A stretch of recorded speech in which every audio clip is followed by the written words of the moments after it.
જય Shri Ram, welcome back to new vlog. આજે હું સવારમાં નીકળી ગયો તો કોલેજ જવા માટે। મારે જવું તો નહોતું પણ ઘરેથી મોકલ્યો એટલે જવું પડ્યું। વ્લોગને લાઈક શેર અને સબસ્ક્રાઈબ કરી દેજો।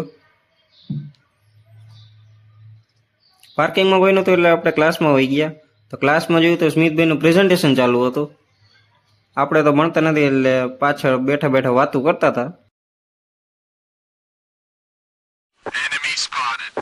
દેવલો ચાલુ લેક્ચર વાતો કરતો હતો એટલે મેડમ એને ખુરશી પર બેહાડ્યો પણ ત્યાં હખણો તો ન જ બેહે। મને કે વ્લોગ ચાલુ કરે એટલે આપણે વ્લોગ ચાલુ કરી દીધો। વ્લોગ ચાલુ કર્યો ભેગો આગળ નખરા કરવા માંડ્યો। જે મજા નહીં આવી તો હવે નીકળી ગયા છે ઘર તરફ। વ્લોગને એન્ડ કરી દઈએ તો લાઈક શેર અને સબસ્ક્રાઈબ કરવાનું ભૂલતા નહીં। મળીએ નેક્સ્ટ વ્લોગમાં।